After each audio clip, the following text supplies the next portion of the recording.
ಬೆಂಗಳೂರಿನಲ್ಲಿ ರಾಜಕಾಲುವೆ ಒತ್ತುವರಿ ತೆರವು ದೊಡ್ಡನಕುಂದಿಯ ಫನ್ ಸಿಟಿ ಬಳಿ ತೆರವಿಗೆ ಸಿದ್ಧತೆಯನ್ನ ಮಾಡಿಕೊಳ್ಳಲಾಗಿದೆ. ಒತ್ತುವರಿ ತೆರವಿಗೆ ಫನ್ ಸಿಟಿ ನಿವಾಸಿಗಳು ವಿರೋಧವನ್ನ ವ್ಯಕ್ತಪಡಿಸಿದ್ದಾರೆ.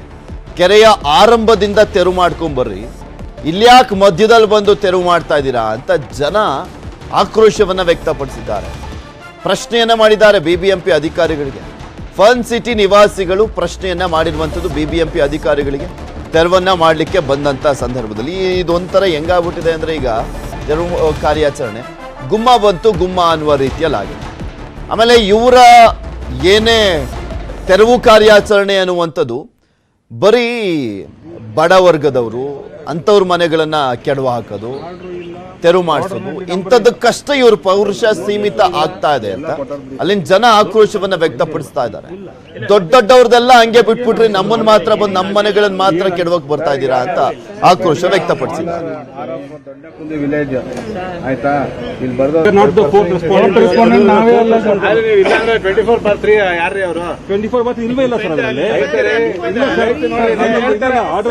ಆಗೋದು ಬಾಗಮನೆಯಿಂದ ಗೋಶಾಲೆಯಿಂದ ಎಂಡಾಗೋದು ಕೆರೆ ಹತ್ರ, ಇಲ್ಲಿ ನಕುಂದಿ ಕೆರೆಗೆ.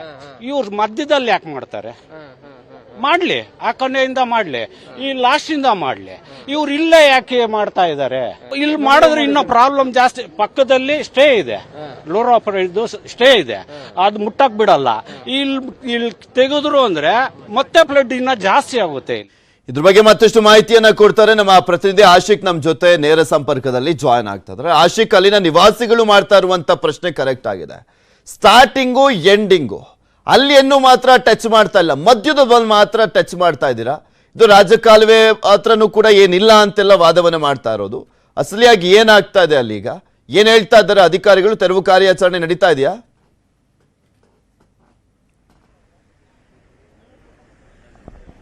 ಪೃಥ್ವಿ, ಇಲ್ಲಿ ದೊಡ್ಡನಕುಂದಿ ಫನ್ ಸಿಟಿಯಲ್ಲಿ ತೆರವು ಕಾರ್ಯಾಚರಣೆಗೆ ಬಿಬಿಎಂಪಿ ಅಧಿಕಾರಿಗಳು ಮುಂದಾಗಿರುವಂತದ್ದು. ಒಂದಿಷ್ಟು ಹೊತ್ತುಗಳ ಕಾಲ ಇಲ್ಲಿನ ನಿವಾಸಿಗಳು ಬಿಬಿಎಂಪಿ ಅಧಿಕಾರಿಗಳ ಜೊತೆ ಒಂದು ಮಾತಿನ ವಾಗ್ವಾದವನ್ನು ಕೂಡ ಮಾಡಿದ್ರು. ದೃಶ್ಯಗಳಲ್ಲೂ ಕೂಡ ನಾವು ನೋಡ್ತಾ ಹೋಗಬಹುದು. ಒಂದು ಪೋರ್ಷನ್ ಅನ್ನ ಮಾತ್ರ ಇದೀಗ ಬಿಬಿಎಂಪಿ ಅಧಿಕಾರಿಗಳು ಇಲ್ಲಿ ಒಡೆದು ಹಾಕಿದ್ದಾರೆ.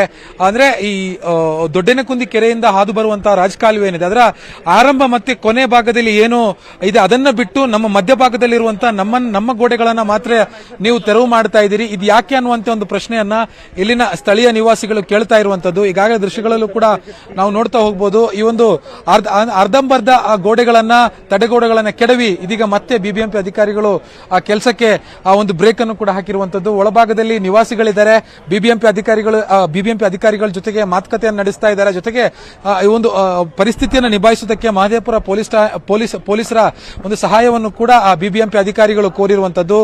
ಪ್ರಮುಖವಾಗಿ ಈ ಒಂದು ದೊಡ್ಡನಕುಂದಿ ಕೆರೆಯಿಂದ ಬರುವಂತಹ ರಾಜಕಾಲುವೆ ಏನಿದೆ ಇದು ಸುಮಾರು 50 ರಿಂದ 60 ಅಡಿ ಅಗಲದ ರಾಜಕಾಲುವೆ. ಇದನ್ನ ಸಂಪೂರ್ಣವಾಗಿ ಒತ್ತುವರಿ ಮಾಡಿಕೊಂಡು ವಿಲ್ಲಾಗಳನ್ನ, ಅಪಾರ್ಟ್ಮೆಂಟ್ಗಳನ್ನ ಇಲ್ಲಿ ನಿರ್ಮಾಣ ಮಾಡಲಾಗಿದೆ. ಆದ್ರೆ ಆರಂಭ ಮತ್ತು ಕೊನೆಯನ್ನ ಬಿಟ್ಟು ನೀವು ಮಧ್ಯಭಾಗದಲ್ಲಿರುವಂತಹ ಆ ಒಂದು ಒತ್ತುವರಿಯನ್ನ ಮಾತ್ರ ತೆರವು ಮಾಡ್ತಿರೋದ್ರಲ್ಲಿ ಅರ್ಥ ಏನು? ನಿಮ್ಗೇನ ರಾಜಕಾಲುವೆ ನಿರ್ಮಾಣ ಮಾಡಕ್ಕಾಗುತ್ತಾ ಅನ್ನುವಂತ ಒಂದು ಪ್ರಶ್ನೆಯನ್ನ ಇಲ್ಲಿನ ಸ್ಥಳೀಯ ನಿವಾಸಿಗಳು ಹೇಳ್ತಾ ಇರುವಂತದ್ದು. ಆದ್ರೆ ಅದೇ ಬಿಬಿಎಂಪಿ ಅಧಿಕಾರಿಗಳು ಈ ಒಂದು ರಾಜಕಾಲುವೆ ಒತ್ತುವರಿ ಏನಿದೆ ಇದರಲ್ಲಿ ಆರಂಭದಲ್ಲಿರುವಂತಹ ಮತ್ತು ಕೊನೆ ಭಾಗದಲ್ಲಿರುವಂತಹ ಒತ್ತುವರಿಗಳಿಗೆ ಏನು ಸ್ಟೇ ಕೊಡಲಾಗಿದೆ. ಹೀಗಾಗಿ ಮಧ್ಯಭಾಗದಲ್ಲಿ ಈ ಒಂದು ಇದಕ್ಕೆ ಸ್ಟೇ ಇಲ್ಲ. ಮುಂದಕ್ಕೆ ನಾವು ಅದನ್ನ ಪರಿಶೀಲನೆ ಮಾಡಿ ಕಾನೂನಾತ್ಮಕವಾಗಿರುವಂತಹ ಕಾನೂನು ಏನ್ ಹೇಳುತ್ತೆ ಅದರ ಪ್ರಕಾರನೇ ಅಲ್ಲೂ ಕೂಡ ಕ್ರಮವನ್ನು ತೆಗೆದುಕೊಳ್ತೀವಿ. ಸದ್ಯಕ್ಕೆ ಇದಕ್ಕೆ ಸ್ಟೇ ಇಲ್ಲ, ತಡೆಯಾಜ್ಞೆ ಇಲ್ಲ, ಇದು ಒತ್ತುವರಿ ಆಗಿರೋದು ಕೂಡ ನಿಜ. ಹೀಗಾಗಿ ಇದನ್ನ ತೆರವು ಮಾಡ್ತಿದ್ದೀನಿ ಅನ್ನುವಂತ ಒಂದು ಮಾತನ್ನು ಹೇಳ್ತಾ ಇರುವಂತದ್ದು. ಸದ್ಯಕ್ಕೆ ಒಂದಿಷ್ಟು ಬಿಗುವಿನ ವಾತಾವರಣ ಇದೆ. ಪೊಲೀಸರು ಕೂಡ ಮಧ್ಯಪ್ರವೇಶ ಮಾಡಿ ಆ ಪರಿಸ್ಥಿತಿಯನ್ನ ಹತೋಟಿಗೆ ತೆಗೆದುಕೊಳ್ಳುವಂತ ಕೆಲಸವನ್ನು ಕೂಡ ಮಾಡ್ತಾ ಇದ್ದಾರೆ.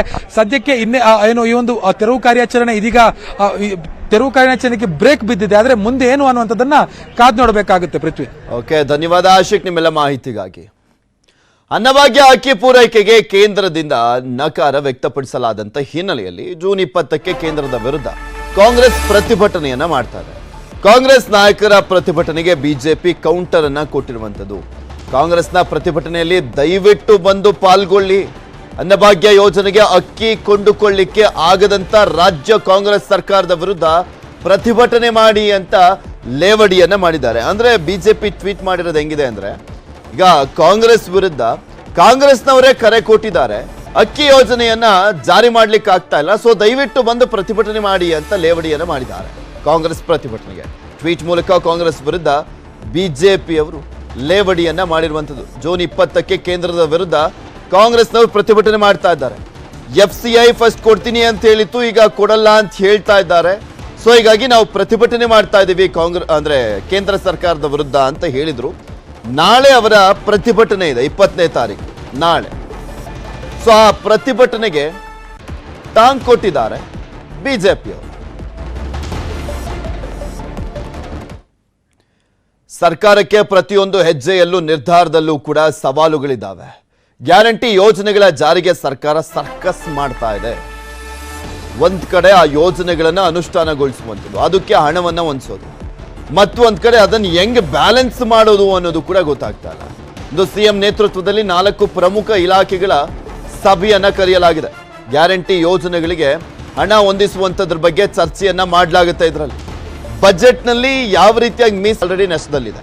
ಅದರ ಜೊತೆಗೆ ಈಗ ಫ್ರೀ ಬಸ್ನಲ್ಲಿ ಮಹಿಳೆಯರು ಪ್ರಯಾಣ ಮಾಡಬಹುದು ಅಂತ ಶಕ್ತಿ ಯೋಜನೆ ಬೇರೆ ಘೋಷಣೆ ಮಾಡಲಾಗಿರುವಂತ ಹಿನ್ನೆಲೆಯಲ್ಲಿ ಅದಕ್ಕೆ ಆ ನಷ್ಟವನ್ನ ಭರಿಸುವಂತದ್ರ ಜೊತೆಗೆ ಈ 4,000 ಕೋಟಿ ಏನೋ ಆಗುತ್ತೆ ಸಾರಿಗೆ ಇಲಾಖೆ ಕೊಡಬೇಕಾಗಿರುವಂತ ಪ್ರತಿ ವರ್ಷನೂ ಕೂಡ ಅದನ್ನು ಯಾವ ರೀತಿಯಾಗಿ ಬ್ಯಾಲೆನ್ಸ್ ಮಾಡಬೇಕು ಅಂತ ಮುಖ್ಯಮಂತ್ರಿಗಳು ಆ ಇಲಾಖೆಯ ಅಧಿಕಾರಿಗಳ ಜೊತೆಗೆ ಇವತ್ತು ಸಭೆಯನ್ನ ಮಾಡಲಿದ್ದಾರೆ. 4 ಪ್ರಮುಖ ಇಲಾಖೆಗಳ ಅಧಿಕಾರಿಗಳ ಜೊತೆಗೆ ಪರಿಶೀಲನಾ ಸಭೆಯನ್ನ ಮಾಡ್ತಾ ಇದ್ದಾರೆ. ಅವರ ಬಜೆಟ್ ತಯಾರಿ ಮುಂದುವರೆದಿದೆ. ತೆರಿಗೆ ಹೆಚ್ಚಳ ಹಾಗೂ ಸಂಗ್ರಹದ ಟಾರ್ಗೆಟ್ ಅನ್ನ ನೀಡುವಂತ ಸಾಧ್ಯತೆ ಇದೆ. ಗ್ಯಾರಂಟಿ ಯೋಜನೆಗಳಿಗೆ ವಾರ್ಷಿಕ 59,000 ಕೋಟಿ ಬೇಕಾಗಿದೆ.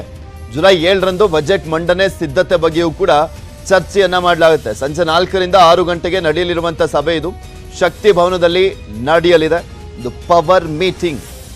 ಈ ಒಂದು ಮೀಟಿಂಗ್ನಲ್ಲಿ ಬಜೆಟ್ ವಿಚಾರಕ್ಕೆ ಸಂಬಂಧಪಟ್ಟಂತೆ ಪ್ರಮುಖವಾಗಿ ಚರ್ಚೆಯನ್ನ ಮಾಡಲಾಗುತ್ತೆ. ಇನ್ನು ಸರ್ಕಾರಕ್ಕೆ ಸ್ಪಷ್ಟವಾದಂತ ಅಂಕಿಅಂಶ ಯಾವಾಗ ಸಿಗುತ್ತೆ ಅಂದ್ರೆ ಎಷ್ಟು ವ್ಯಯಿಸಬೇಕು ಅಂತ, ಅದು ನೋಂದಣಿ ಮಾಡಿಕೊಂಡಂತ ಸಂದರ್ಭದಲ್ಲಿ ಗೃಹ ಜ್ಯೋತಿಗೆ ಇಷ್ಟು ಜನ ನೋಂದಣಿ ಮಾಡಿಕೊಂಡಂತ ಸಂದರ್ಭದಲ್ಲಿ ಓಕೆ ಇಷ್ಟು ಜನ ಫಲಾನುಭವಿಗಳಿದ್ದಾರೆ, ಇಷ್ಟು ದುಡ್ಡು ಖರ್ಚಾಗುತ್ತೆ ಅಂತ ಒಂದು ಲೆಕ್ಕ ಸಿಗುತ್ತೆ. ಅದರ ಜೊತೆಗೆ ಗೃಹ ಲಕ್ಷ್ಮಿ ಇದೆಯಲ್ಲ ಅದಕ್ಕೂ ಕೂಡ ಅಷ್ಟೇ, ಎಷ್ಟು ಜನ ಅಪ್ಲೈ ಮಾಡ್ತಾರೆ ಅಂಥವ್ರಿಗೆ ಮಾತ್ರ ಸಿಗುವಂಥದ್ದು. BPL, APL, ಅಂತ್ಯೋದಯದವರಿಗೆ ಅದ್ರದ್ದು ಕೂಡ ಒಂದು ಲೆಕ್ಕ ಸಿಗಬೇಕಾಗಿದೆ. ಕಾದ್ ನೋಡಬೇಕು ಅದನ್ನ, ಅಂದ್ರೆ ಎಷ್ಟು ಹೊರೆ ಆಗುತ್ತೆ ಅಂತ. ಇದೆಲ್ಲದ್ರ ಬಗ್ಗೆ ಇನ್ನಷ್ಟು ಮಾಹಿತಿಯನ್ನು ನೀಡ್ತಾ ಹೋಗ್ತಾರೆ ನಮ್ಮ ಪ್ರತಿನಿಧಿ ಶಿವಪ್ರಸಾದ್. ನಮ್ಮ ಜೊತೆ ಸಂಪರ್ಕದಲ್ಲಿ ಜಾಯಿನ್ ಆಗ್ತಾ ಇದ್ದಾರೆ. ಶಿವಪ್ರಸಾದ್, ಇವತ್ತು ಬಜೆಟ್ ತಯಾರಿಯ ಚರ್ಚೆ ಮತ್ತೆ ಮುಂದುವರಿತಾ ಇದೆ, ಸಭೆಗಳನ್ನ ಮಾಡ್ತಾ ಇರುವಂತದ್ದು. ಆ ಸಭೆಯ ಹೈಲೈಟ್ಸ್ ಅಂತ ನೋಡೋದಾದ್ರೆ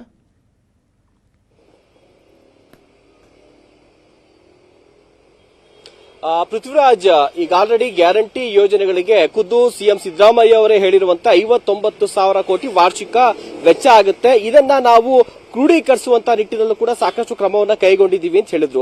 ಕಳೆದ 1 ವಾರದಿಂದ ಬಜೆಟ್ ಪೂರ್ವ ಮೀಟಿಂಗ್ಗಳು ನಡೀತಾ ಇದೆ, ಆಯಾ ಇಲಾಖೆಗಳ ಮೀಟಿಂಗ್ ನಡೀತಾ ಇದೆ. ಆದ್ರೆ ಇವತ್ತು ನಡೆಯುವಂತಹ 4 ಇಲಾಖೆಗಳ ಮೀಟಿಂಗ್ ಇದೆಯಲ್ಲ, ಇದು ಬಹಳಷ್ಟು ಸರ್ಕಾರಕ್ಕೆ ಒಂದು ಪ್ರಮುಖವಾದಂತಹ ಮೀಟಿಂಗ್ ಅಂತ ಹೇಳ್ಬೋದು. ಯಾಕಂದ್ರೆ ಈ 4 ಇಲಾಖೆಗಳಿಂದಲೇ ಸರ್ಕಾರಕ್ಕೆ ಬರುವಂತಹ ಆದಾಯ ಇದೆಯಲ್ಲ, ಇದು ಸಿಂಹಪಾಲು ಬರುವಂತ 4 ಇಲಾಖೆಗಳಿಂದ. ಒಂದು ಅಬಕಾರಿ ಇಲಾಖೆ, ಇನ್ನೊಂದು ಕಮರ್ಷಿಯಲ್ ಟ್ಯಾಕ್ಸ್, ಮತ್ತೊಂದು ಸಾರಿಗೆ ಇಲಾಖೆ, ಮತ್ತೊಂದು ಮುದ್ರಣ ಏನಿದೆ ನೋಂದಣಿ ಮತ್ತು ಮುದ್ರಣ ಇಲಾಖೆಗಳು, ಸ್ಟಾಂಪ್ ಅಂಡ್ ರಿಜಿಸ್ಟ್ರೇಷನ್. ಸೊ ಈ 4 ಇಲಾಖೆಗಳಿಂದ ರಾಜ್ಯ ಸರ್ಕಾರಕ್ಕೆ ಸಿಂಹಪಾಲು ಆದಾಯ ಬರುತ್ತೆ. ಹೀಗಾಗಿ ಈ 4 ಇಲಾಖೆಗೆ ಇವತ್ತು 2 ಗಂಟೆಗಳ ಕಾಲ ಸಮಯವನ್ನ ಮೀಸಲಿಡಲಾಗಿದೆ. 4 ಗಂಟೆಯಿಂದ 6 ಗಂಟೆವರೆಗೂ ಕೂಡ ಸತತ 2 ಗಂಟೆಗಳ ಕಾಲ ಈ 4 ಇಲಾಖೆಗಳ ಒಂದು ಮೀಟಿಂಗ್ ಶಕ್ತಿ ಭವನದಲ್ಲಿ ಸಿಎಂ ಸಿದ್ದರಾಮಯ್ಯ ಅವರು ನಡೆಸ್ತಾ ಇದ್ದಾರೆ.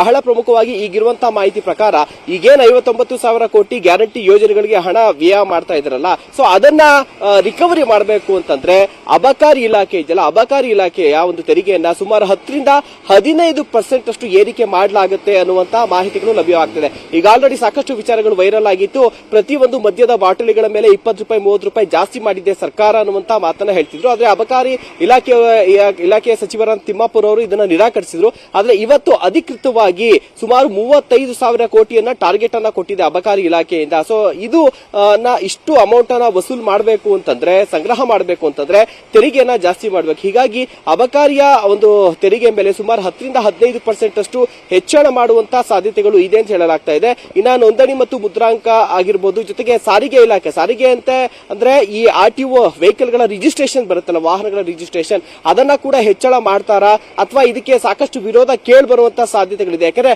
ಅಬಕಾರಿ ಮೇಲೆ ಪ್ರತಿ ಸಲ ಬಜೆಟ್ ಆದಾಗ ಎಲ್ಲವೂ ಕೂಡ ತೆರಿಗೆ ಜಾಸ್ತಿ ಮಾಡ್ತಾರೆ. ಆದ್ರೆ ಯಾರು ಕೂಡ ಅಬಕಾರಿ ಮೇಲೆ ಹೆಚ್ಚಿನಾಗಿ ತಲೆ ಕೆಡಿಸ್ಕೊಂಡು ಕಾಣೋದಿಲ್ಲ. ಒಂದು ಮದ್ಯವನ್ನ ಸೇವನೆ ಮಾಡುವಂತ ಒಂದಷ್ಟು ಆಕ್ರೋಶವನ್ನು ವ್ಯಕ್ತಪಡಿಸ್ತಾರೆ ಅಂತ ಬಿಟ್ರೆ ಜನಸಾಮಾನ್ಯರು ಎಲ್ಲರೂ ಕೂಡ ಒಂದು ಆಕ್ರೋಶವನ್ನು ವ್ಯಕ್ತಪಡಿಸಿಲ್ಲ. ಇನ್ ಕೇಸ್ ವೆಹಿಕಲ್ ಗಳ ರಿಜಿಸ್ಟ್ರೇಷನ್ ಮೇಲೆ ಏನಾದ್ರು ಕೂಡ ತೆರಿಗೆನ ಜಾಸ್ತಿ ಮಾಡಿದ್ರೆ ಅದು ಸರ್ಕಾರದ ವಿರುದ್ಧ ಆಕ್ರೋಶಗೊಳ್ಳುವಂತ ಸಾಧ್ಯತೆ ಇರುವಂತಹ ಹಿನ್ನೆಲೆಯಲ್ಲಿ ಕೇವಲ ಅಬಕಾರಿಯ ಮೇಲೆ ಜಾಸ್ತಿ ಮಾಡುವಂತ ಸಾಧ್ಯತೆಗಳು ಇದೆ ಅನ್ನುವಂಥದ್ದು ಈಗ ಸದ್ಯಕ್ಕೆ ಸಿಗ್ತಾ ಇರುವಂತಹ ಮಾಹಿತಿ. ಪೃಥ್ವಿರಾಜ್, ಓಕೆ, ಧನ್ಯವಾದ ಶಿವಪ್ರಸಾದ್ ನಿಮ್ಮೆಲ್ಲ ಮಾಹಿತಿಗಾಗಿ. ಸರ್ಕಾರ ನಿಗಮ ಮಂಡಳಿ ಅಧ್ಯಕ್ಷ ಉಪಾಧ್ಯಕ್ಷ ಸದಸ್ಯರನ್ನ ನೇಮಕ ಮಾಡುವಂತ ವಿಚಾರಕ್ಕೆ ಸಂಬಂಧಪಟ್ಟಂತೆ ಒಂದು ಪ್ಲಾನ್ ಮಾಡಿದೆ. ಏನದು ಪ್ಲಾನ್ ಅನ್ನುವಂಥದ್ದನ್ನ ಹೇಳ್ತಾ ಹೋಗ್ತೀನಿ, ಆದ್ರೆ ಅದಕ್ಕೂ ಮುಂಚೆ ಒಂದು ಸ್ಮಾಲ್ ವೆಲ್ಕಮ್ ಬ್ಯಾಕ್. ನಿಗಮ ಮಂಡಳಿ ಅಧ್ಯಕ್ಷ ಉಪಾಧ್ಯಕ್ಷ ಸ್ಥಾನದ ವಿಚಾರಕ್ಕೆ ಸಂಬಂಧಪಟ್ಟಂತೆ ಆ ಆಕಾಂಕ್ಷಿಗಳಿಗೆ ನಿರಾಸೆ ಎದುರಾಗ್ತಾ ಇದೆ. ನಿಗಮ ಮಂಡಳಿಗಳಿಗೆ ಸಚಿವರನ್ನೇ ಅಧ್ಯಕ್ಷರನ್ನಾಗಿ ಮಾಡ್ತಾ ಇದೆ ಸರ್ಕಾರ. ಆಯಾಯ ಇಲಾಖೆಯ ಅಡಿಯಲ್ಲಿ ಬರುವಂತ ನಿಗಮಗಳಿಗೆ ಆ ಸಚಿವರು ಯಾರಿರ್ತಾರೆ, ಆ ಇಲಾಖೆಯ ಸಚಿವರು, ಅವರನ್ನೇ ಅಧ್ಯಕ್ಷರನ್ನಾಗಿ ಮಾಡಲಾಗ್ತದೆ. ಆ ಪ್ರಮುಖ ನಿಗಮ ಮಂಡಳಿಗಳ ರೇಸ್ನಲ್ಲಿ ಇದ್ರಲ್ಲ ಶಾಸಕರುಗಳಿಗೆ ನಿರಾಸೆ ಆಗ್ತಾ ಇದೆ. ಸಚಿವ ಸ್ಥಾನ ವಂಚಿತರಿಗೆ ನಿಗಮ ಮಂಡಳಿಗಳ ಅಧ್ಯಕ್ಷ ಸ್ಥಾನವನ್ನು ನೀಡಲಾಗ್ತಾ ಇತ್ತು. ಎಲ್ಲಾ ಸರ್ಕಾರ ಬಂದರೂ ಕೂಡ ಇದೊಂದು ಕೆಲಸ ಮಾಡೋರು. ಆದರೆ ಗ್ಯಾರಂಟಿಗಳ ಜಾರಿ ಟೆನ್ಷನ್ ನಲ್ಲಿ ಬ್ಯುಸಿ ಆಗಿರುವಂತ ಸಿಎಂ ಮತ್ತು ಡಿಸಿಎಂ ಇದೇ ಕಾರಣಕ್ಕೆ ಸದ್ಯ ಆಯಾ ಸಚಿವರಿಗೆ ನಿಗಮ ಮಂಡಳಿಗಳ ಅಧ್ಯಕ್ಷ ಹುದ್ದೆಯನ್ನ ನೀಡಲಾಗಿದೆ. ಅಡಿಷನಲ್ ಆಗಿ ನಿಗಮ ಮಂಡಳಿ ನೇಮಕಕ್ಕೆ ಮುಂದಾದ್ರೆ ಮತ್ತೆ ಭಿನ್ನಮತ ಆಗುತ್ತೆ, ಮತ್ತೆ ಭಿನ್ನಮತ ಗುಲೇಳುವಂತ ಸಾಧ್ಯತೆ ಇದೆ. ಇದು ಲೋಕಸಭಾ ಚುನಾವಣೆ ಮೇಲೂ ಕೂಡ ಪರಿಣಾಮ ಬೀರುವಂತ ಆತಂಕ ಇದೆ ಅನ್ನುವಂತ ಒಂದು ಲೆಕ್ಕಾಚಾರ ಹಾಕೊಂಡಿದ್ದಾರೆ. ಸರ್ಕಾರದ ಈ ನಿರ್ಧಾರದಿಂದ ಕಾಂಗ್ರೆಸ್ ಕಾರ್ಯಕರ್ತರಲ್ಲೂ ಕೂಡ ಅಸಮಾಧಾನ ಇರುವಂತದ್ದು. ಬಿಕಾಸ್ ನಮ್ಮ ಸರ್ಕಾರ ಬರುತ್ತೆ, ನಮ್ಮ ಪಕ್ಷ ಬರುತ್ತೆ ಅಧಿಕಾರಕ್ಕೆ, ಈ ಟೈಮ್ನಲ್ಲಿ ನಮಗೂ ಕೂಡ ಯಾವ್ದಾದ್ರು ಒಂದು ಹುದ್ದೆಯನ್ನ ಸೃಷ್ಟಿ ಮಾಡಿಕೊಡ್ತಾರೆ, ನಾವು ಸಾಕಷ್ಟು ಕಷ್ಟಪಟ್ಟಿದ್ವಿ ಚುನಾವಣೆಯಲ್ಲಿ ಅನ್ನುವಂಥ ಒಂದು ನಿರೀಕ್ಷೆ ಏನೋ ಒಂದ್ ಕಡೆ ನಿರಾಸೆ ಆದಂತಿದೆ. ಈಗ ಗ್ರಾಮೀಣಾಭಿವೃದ್ಧಿ ಇಲಾಖೆಯಲ್ಲಿ ಬರುವಂತ ಎಲ್ಲಾ ನಿಗಮಗಳಿಗೆ ಸಚಿವ ಪ್ರಿಯಾಂಕ್ ಖರ್ಗೆ ಅವರನ್ನ ನೇಮಕ ಮಾಡಲಾಗಿದೆ. ಇನ್ನ ಸಾರಿಗೆ ನಿಗಮ ಬರುತ್ತಲ್ಲ, ಸಾರಿಗೆ ಅಡಿಯಲ್ಲಿ, ಸಾರಿಗೆ ಇಲಾಖೆ ಅಡಿಯಲ್ಲಿ BMTC, KSRTC, KKRTC, NWKRTC ಇವೆಲ್ಲವೂ ಕೂಡ ಬರ್ತಾ ಇತ್ತು. ಅದೆಲ್ಲದಕ್ಕೂ ರಾಮಲಿಂಗಾರೆಡ್ಡಿ ಅವರನ್ನ ಅಧ್ಯಕ್ಷರನ್ನಾಗಿ ಮಾಡಲಾಗಿದೆ. ಇನ್ನು ಒಂದ್ ಕಡೆ ಸ್ಪೆಷಲಿ BDA ಎಲ್ಲ ಇತ್ತಲ್ಲ, ಇದಕ್ಕೆ ಹೆವಿ ಪೈಪೋಟಿ ಇತ್ತು. ಆದ್ರೆ ಅದಕ್ಕೆ ರಾಕೇಶ್ ಸಿಂಗ್ ಅವರನ್ನೇ ನೇಮಕ ಮಾಡಿಬಿಟ್ಟಿದ್ರು. ಸೊ ಹೀಗಾಗಿ ಸಾಕಷ್ಟು ಚರ್ಚೆಗಳ ನಡುವೆ ಸರ್ಕಾರ ಈ ರೀತಿಯಾಗಿ ಮಾಡ್ತಾ ಇರುವಂತ ನಿರ್ಧಾರ ಇದೆಯಲ್ಲ, ಎಲ್ಲ ಒಂದ್ ಕಡೆ ಶಾಸಕರಿಗೂ ಕೂಡ ಅಸಮಾಧಾನವನ್ನ ತಂದಿದೆ ಅಂತ ಹೇಳಲಾಗ್ತಾ ಇದೆ. ಈಗ ಹಿಂದುಳಿದ ವರ್ಗಗಳ ಇಲಾಖೆಗೆ ಸೇರುವಂತ ದೇವರಾಜ ಅರಸು ಅಭಿವೃದ್ಧಿ ನಿಗಮ ಆಗಿರ್ಬೋದು, ಉಪ್ಪಾರ ನಿಗಮ ಆಗಿರ್ಬೋದು, ಬುಡಕಟ್ಟು ಸಮುದಾಯಗಳ ಅಭಿವೃದ್ಧಿ ನಿಗಮಗಳಿಗೆ ಸಚಿವ ಶಿವರಾಜ್ ತಂಗಡಿಗೆ ಅವರನ್ನ ನೇಮಕ ಮಾಡಲಾಗಿದೆ. ಆಯಾಯ ಇಲಾಖೆಯ ಸಚಿವರನ್ನ ಆಯಾ ಇಲಾಖೆಯ ಅಡಿಯಲ್ಲಿ ಬರುವಂತ ನಿಗಮ ಮಂಡಳಿಗಳಿಗೆ ನೇಮಕ ಮಾಡಲಾಗ್ತಾ ಇದೆ. ಇದ್ರ ಬಗ್ಗೆ ಇನ್ನಷ್ಟು ಮಾಹಿತಿಯನ್ನು ನೀಡ್ತಾ ಹೋಗ್ತಾರೆ ನಮ್ಮ ಪ್ರತಿನಿಧಿ ತಿಮ್ಮೇಗೌಡ. ನಮ್ಮ ಜೊತೆ ನೇರ ಸಂಪರ್ಕದಲ್ಲಿ ಜಾಯಿನ್ ಆಗ್ತಾ ಇದ್ದಾರೆ. ತಿಮ್ಮೇಗೌಡ್ರೆ, ಇದು ಸ್ವಲ್ಪ ದಿನಗಳ ಕಾಲ ಅನ್ನೋ ಕಾರಣಕ್ಕೋಸ್ಕರ ಇದನ್ನ ಅಂದ್ರೆ ಆಯಾ ಇಲಾಖೆ ಸಚಿವರುಗಳಿಗೆ ಜವಾಬ್ದಾರಿಯನ್ನ ನೀಡಲಾಗ್ತಾ ಇದೆ, ಅಥವಾ ಮುಂದಿನ ದಿನಗಳಲ್ಲಿ ಅವರನ್ನ ಬಿಟ್ಟು ಈ ಶಾಸಕರುಗಳಿಗೆ ಕಾರ್ಯಕರ್ತರಿಗೆ ಮಣೆಯನ್ನ ಹಾಕಲಾಗುತ್ತಾ ಅಂತ? ಇದೇನು ಹೊಸ ಸಂಪ್ರದಾಯವನ್ನ ಪಾಲನೆ ಮಾಡ್ತಾ ಇದೆಯಲ್ಲ ಕಾಂಗ್ರೆಸ್ ಸರ್ಕಾರ?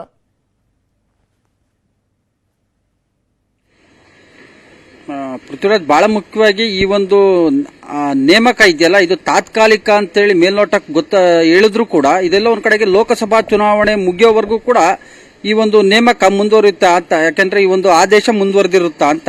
ಯಾಕಂದ್ರೆ ಈ ಒಂದು ನಿಗಮ ಮಂಡಳಿ ಅಧ್ಯಕ್ಷ ಉಪಾಧ್ಯಕ್ಷ ಸ್ಥಾನ ಮತ್ತೆ ನಿರ್ದೇಶಕರ ಆಯ್ಕೆಗೆ, ನಿರ್ದೇಶಕರ ನೇಮಕಕ್ಕೆ ಏನಾದರೂ ರಾಜ್ಯ ಸರ್ಕಾರ ಮುಂದಾಗಿದ್ದಲ್ಲಿ ಎಲ್ಲ ಒಂದ್ ಕಡೆಯಾಗಿ ಅಸಮಾಧಾನ ಮೂಡಬಹುದು.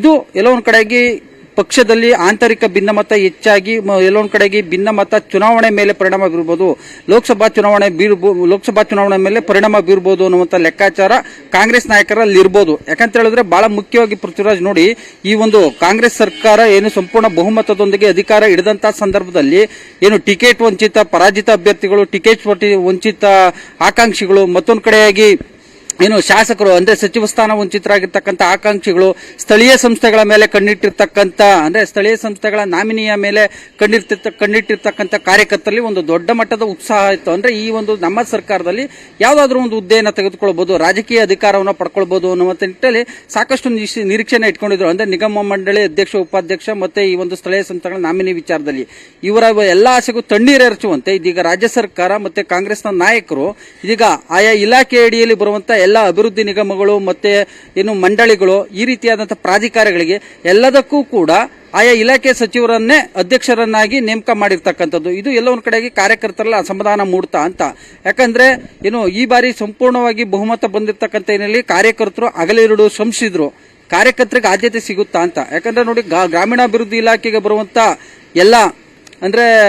ಎಲ್ಲ ನಿಗಮಗಳಿಗೂ ಕೂಡ ಸಚಿವ ಪ್ರಿಯಾಂಕ್ ಖರ್ಗೆಯನ್ನ ನೇಮಕ ಮಾಡಿದ್ರೆ, ಇತ್ತ ಹಿಂದುಳಿದ ವರ್ಗಗಳ ಅಡಿಯಲ್ಲಿ ಬರುವಂತಹ ಬಹುತೇಕ ನಿಗಮ ಮಂಡಳಿಗಳು ಹಿಂದುಳಿದ ವರ್ಗಗಳು ಮತ್ತೆ ಸಮಾಜ ಕಲ್ಯಾಣ ಇಲಾಖೆ ಅಡಿಯಲ್ಲಿ ಬರ್ತವೆ ಪೃಥ್ವಿರಾಜ್. ವಿವಿಧ ಜಾತಿಗಳ ಸಂಬಂಧಪಟ್ಟಂತೆ ಅಂದ್ರೆ ಜಾತಿಗೊಂದು ಇದೀಗ ಅಭಿವೃದ್ಧಿ ನಿಗಮಗಳನ್ನ ಮಾಡಿರ್ತಕ್ಕಂಥ ಹಿನ್ನೆಲೆಯಲ್ಲಿ ಆ ಒಂದು ಸಮುದಾಯದ ನಾಯಕರುಗಳು ಮತ್ತೆ ಶಾಸಕರುಗಳು ಸಹಜವಾಗಿ ಆ ಒಂದು ನಿಗಮ ಮಂಡಳಿಗಳನ್ನ, ಎಕ್ಸಾಂಪಲ್ ಹೇಳ್ಬೇಕು ಅಂದ್ರೆ ಅರಸು ಡಿ ದೇವರಾಜ ಅರಸು ಹಿಂದುಳಿದ ವರ್ಗಗಳ ಅಭಿವೃದ್ಧಿ ನಿಗಮ ಇರ್ಬೋದು, ಉಪ್ಪಾರ ಅಭಿವೃದ್ಧಿ ನಿಗಮ ಇರ್ಬೋದು, ವಿಶ್ವಕರ್ಮ ಅಭಿವೃದ್ಧಿ ನಿಗಮ ಇರ್ಬೋದು, ಈ ರೀತಿಯಾಗಿ ಬುಡಕಟ್ಟು ಸಮುದಾಯಗಳ ಪ್ರಾಧಿಕಾರ, ಈ ರೀತಿಯಾಗಿ ಜಾತಿವಾರು ಅಭಿವೃದ್ಧಿ ನಿಗಮಗಳಿದಾವಲ್ಲ, ಆಯಾ ಸಮುದಾಯದ ನಾಯಕರುಗಳು ಮತ್ತೊಂದು ಕಡೆಗೆ ಶಾಸಕರುಗಳು ಎಲ್ಲರೂ ಕೂಡ ಒಂದು ದೊಡ್ಡ ಮಟ್ಟದ ನಿರೀಕ್ಷೆಯಲ್ಲಿ ಇದ್ರು. ಆದ್ರೆ ಈ ಒಂದು ಸರ್ಕಾರ ಇದೀಗ ಆಯಾ ಇಲಾಖೆ ಸಚಿವರನ್ನೇ ಅಧ್ಯಕ್ಷರನ್ನಾಗಿ ನೇಮಕ ಮಾಡಿರ್ತಕ್ಕಂಥ ಹಿನ್ನೆಲೆಯಲ್ಲಿ ಸಹಜವಾಗಿ ಎಲ್ಲೊಂದು ಕಡೆಯಾಗಿ ಉತ್ಸಾಹವನ್ನು ಕುಗ್ಸಿರ್ತಕ್ಕಂಥದ್ದು, ಮತ್ತೊಂದು ಕಡೆಗೆ ಅಸಮಾಧಾನವನ್ನು ಕೂಡ ಮೂಡಿಸಿರ್ತಕ್ಕಂಥದ್ದು.